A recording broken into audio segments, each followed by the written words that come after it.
Anak-anak kami yang soleh dan soleha, kalian tentunya pernah mengidolakan seseorang, bukan? Apakah itu pemain sepak bola, artis, atau yang lainnya? Tapi tunggu dulu, mengidolakan Rasul jauh lebih baik. Siapa yang mengidolakan Rasul akan bersamanya di dalam surga nantinya. Nah, salah satu Rasul idola kita itu adalah Nabi Adam alaihissalam. Bagaimana sih kemuliaan akhlak dari Nabi Adam alaihissalam? Nah, untuk menjawab pertanyaan tersebut, mari tonton dan simak video pembelajaran ini sampai selesai.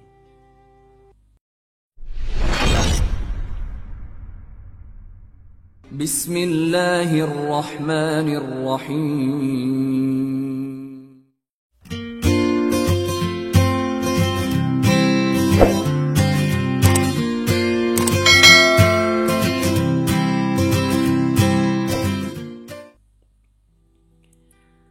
Assalamualaikum warahmatullahi wabarakatuh. Halo anak-anak kami kelas 1 sekolah dasar yang soleh dan soleha. Bagaimana kabar kalian hari ini? Alhamdulillah. Semoga kita semua selalu dalam keadaan sehat walafiat dan selalu dalam lindungan Allah Subhanahu wa ta'ala. Bapak tidak bosan-bosannya mengingatkan kalian, di masa pandemi ini jagalah kesehatan, pakailah masker bila bepergian, rajin mencuci tangan dan menjaga jarak dengan orang-orang di sekitar kita. Mudah-mudahan wabah COVID-19 ini segera pergi dari kehidupan kita dan kita bisa kembali bersekolah dan belajar seperti sedia kala. Dan yang terpenting adalah sholat 5 waktunya tetap dikerjakan. Sebelum kita masuk ke materi pembelajarannya, marilah kita berdoa terlebih dahulu. Mudah-mudahan Allah Subhanahu wa ta'ala memberikan ilmu dan pemahaman kepada kita. Mari kita berdoa. Bismillahirrahmanirrahim. Rabbi zidni ilma warzuqni fahma waj'alni minas salihin. Ya Allah, tambahilah ilmuku, berilah aku pemahaman, dan jadikanlah aku termasuk orang-orang yang soleh. Amin. Dalam video pembelajaran kali ini, insya Allah kita akan belajar pendidikan agama Islam dan budi pekerti untuk kelas 1 semester 1. Saat ini kita akan mempelajari pelajaran yang kelima dengan judul Cinta Nabi dan Rasul. Adapun submateri pembelajarannya adalah kisah teladan Nabi Adam alaihi salam. Semoga dengan menyimak video pembelajaran ini, kalian bisa memahami dan juga bisa menceritakan kisah keteladanan Nabi Adam alaihi salam serta mencontoh keteladanannya dalam kehidupan sehari-hari. Anak-anak kami yang soleh dan soleha, baiklah, kita langsung masuk ke materi pembelajarannya. Pada awalnya, bumi yang kita tinggali sekarang ini tak berpenghuni sama sekali. Tak ada seorang pun yang hidup di planet bumi ini. Hanya ada lautan, danau, sungai-sungai yang panjang, dan hewan-hewan pun berkembang biak. Hingga kemudian Allah Subhanahu wa ta'ala berencana untuk menciptakan manusia. Allah Subhanahu wa ta'ala berfirman, Bismillahirrahmanirrahim. Wa idh qala rabbuka lil malaikati inni ja'ilun fil ardi khalifah. Qalu ataj'alu fiha man yufsidu fiha wa yasfikud dima wa nahnu nusabbihu bihamdika wa nuqaddisu lak. Qala inni a'lamu ma la ta'lamun. Artinya, dan ingatlah ketika Tuhanmu berfirman kepada para malaikat, sesungguhnya aku hendak menjadikan seorang khalifah di muka bumi. Mereka berkata, mengapa engkau hendak menjadikan khalifah di bumi? Orang yang akan membuat kerusakan padanya dan menumpahkan darah. Padahal kami senantiasa bertasbih dengan memuji engkau dan mensucikan engkau. Allah Subhanahu wa ta'ala berfirman, sesungguhnya aku mengetahui apa yang tidak kamu ketahui. Quran Surat Al-Baqarah ayat yang ke-30. Allah Subhanahu wa ta'ala pun kemudian menciptakan manusia pertama yang berasal dari tanah, yaitu Nabi Adam alaihi salam. Allah Subhanahu wa ta'ala berfirman, dan sesungguhnya kami telah menciptakan manusia dari tanah liat yang kering, yang berasal dari lumpur hitam yang diberi bentuk. Quran Surat Al-Hijr ayat yang ke-26. Setelah wujudnya sempurna, Allah Subhanahu wa ta'ala meniupkan ruh kepadanya. Lalu Allah Subhanahu wa ta'ala berfirman, kun fayakun. Jadilah, maka jadilah ia. Akhirnya manusia pertama pun tercipta. Dan manusia pertama itu diberi nama Adam dan hidup serta tinggal di surga. Di surga itu Nabi Adam alaihissalam diajari oleh Allah Subhanahu wa ta'ala tentang nama-nama yang luar biasa banyaknya. Nabi Adam alaihissalam diberi kedudukan yang tinggi dan mulia oleh Allah Subhanahu wa ta'ala. Kemudian Allah Subhanahu wa ta'ala memperkenalkan Nabi Adam alaihissalam kepada para penghuni surga dan berkata kepada malaikat, sebutkanlah nama benda-benda ini. Para malaikat tidak bisa menyebutkan nama benda-benda itu. Lalu Allah Subhanahu wa ta'ala menyuruh Nabi Adam alaihissalam menyebutkan nama benda-benda itu, sebagaimana firman Allah dalam Al-Quran.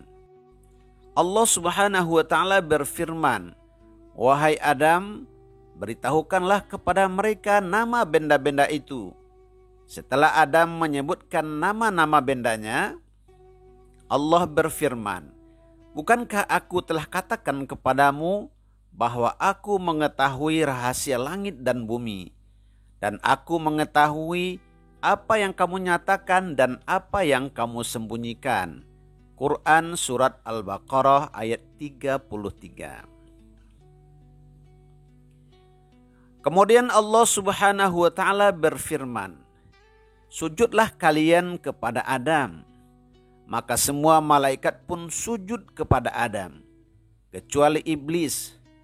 Allah menegur iblis, kenapa engkau tidak mau sujud kepada Adam? Iblis pun menjawab dengan sombongnya, aku lebih baik dari dia. Engkau menciptakan dia dari tanah, sedangkan aku dari api. Lalu Allah pun berfirman, keluarlah dari surga, kamu terkutuk dan terlaknat sampai hari kiamat.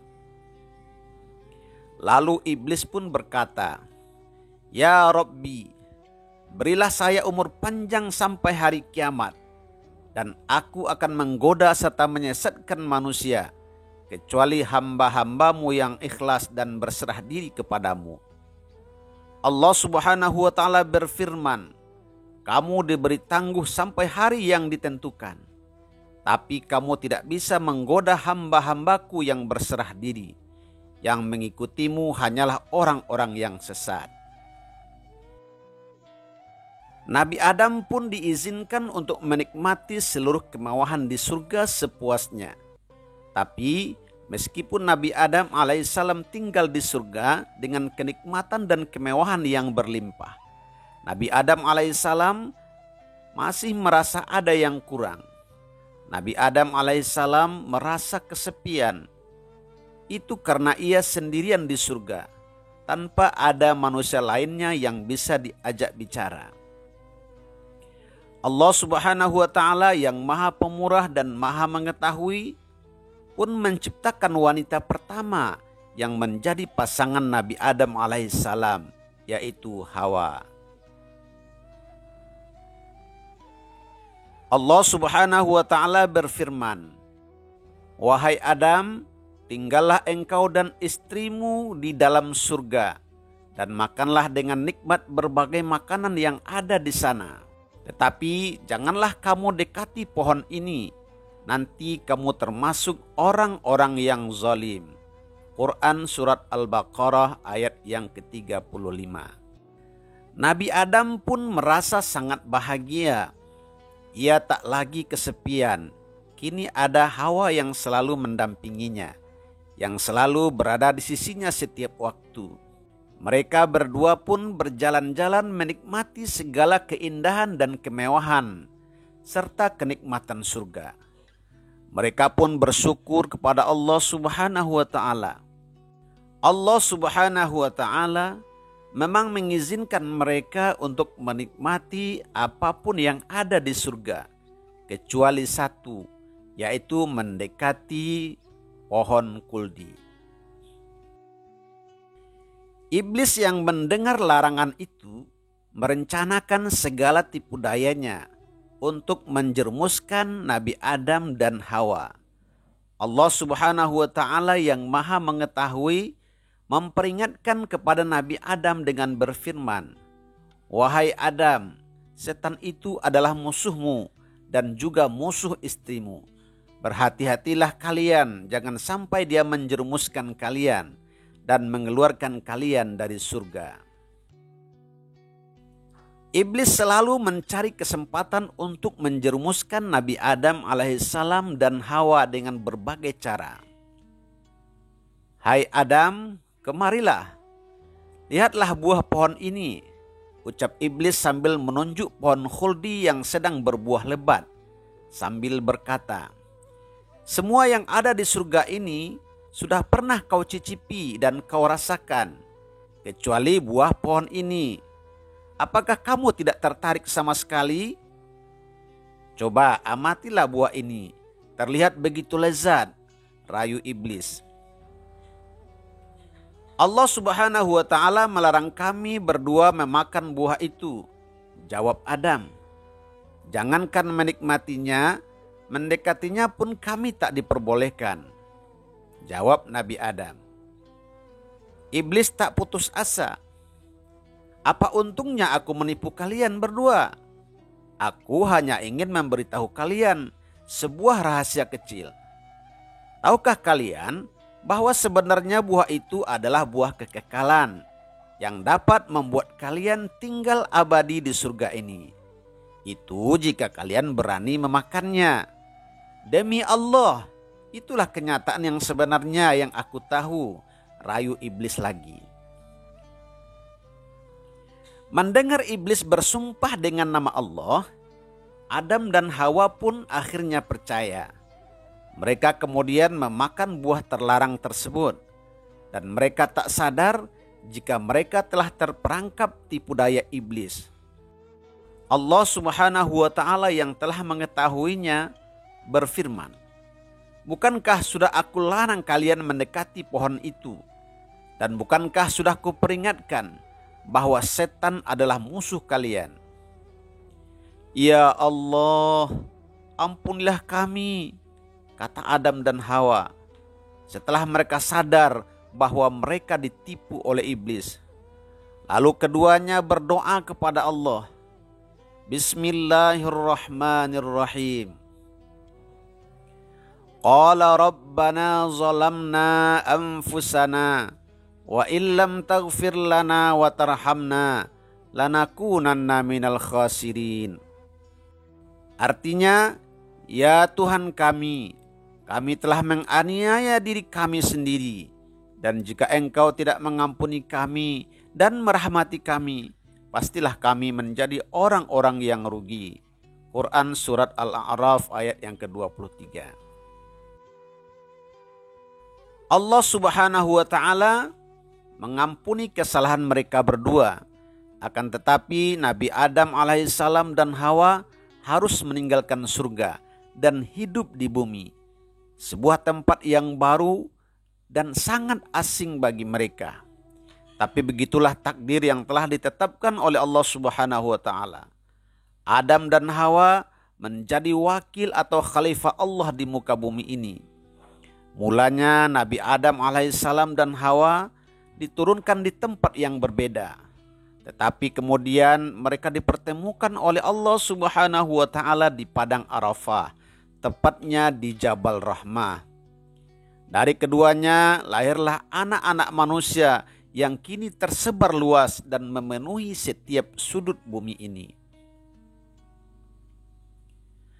Anak-anak kami yang soleh dan solehah, apa hikmah atau pelajaran yang dapat kita ambil dan kita teladani dari kisah Nabi Adam alaihissalam? Yang pertama, kita harus senantiasa taat kepada Allah Subhanahu wa Ta'ala. Kenapa? Agar kita selalu diberikan rahmat olehnya.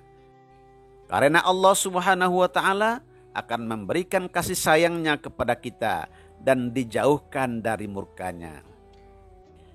Kemudian yang kedua, kita harus senantiasa bertaubat kepada Allah Subhanahu wa Ta'ala atas setiap dosa yang telah kita lakukan. Karena manusia tidak akan lepas dari salah dan dosa. Oleh karenanya, doa Nabi Adam dan Hawa tersebut bisa kita hafalkan dan dibacakan dalam keseharian kita. Kemudian yang ketiga, selain bertaubat kepada Allah Subhanahu wa Ta'ala, jika kesalahan yang kita lakukan ada hubungannya dengan manusia, maka kita harus meminta maaf juga kepada orang tersebut sebagai bagian dari taubat kita atas kesalahan yang telah kita lakukan. Kemudian yang keempat, hendaklah kita menjadi pribadi yang pemaaf, yaitu senantiasa memaafkan kesalahan yang dilakukan oleh orang lain kepada kita. Nah, anak-anak kami yang soleh dan solehah, itulah beberapa hikmah atau pelajaran yang dapat kita petik dari kisah Nabi Adam alaihissalam. Semoga kalian bisa memahami dan juga bisa menceritakan kembali isi dari kisah keteladanan tersebut, serta tidak lupa untuk mencontoh sifat terpujinya, terutama dari segi maaf memaafkan. Anak-anak kami yang soleh dan solehah, selanjutnya ada tugas yang harus kalian kerjakan. Silakan ceritakan kembali kisah Nabi Adam alaihissalam dengan bahasa kalian sendiri. Kemudian kirimkan cerita tersebut kepada bapak dan ibu gurunya. Anak-anak kami yang soleh dan solehah, demikianlah video pembelajaran kita kali ini. Terima kasih atas perhatiannya dan mohon maaf apabila ada kesalahan. Jangan lupa like, komen, dan subscribe video ini. Kemudian aktifkan juga tanda loncengnya supaya kalian bisa mendapatkan pemberitahuan dari video-video yang terbaru. Kita tutup pembelajaran kita ini dengan membaca hamdalah. Alhamdulillahi Rabbil Alamin. Billahi taufiq wal hidayah. Wassalamualaikum warahmatullahi wabarakatuh.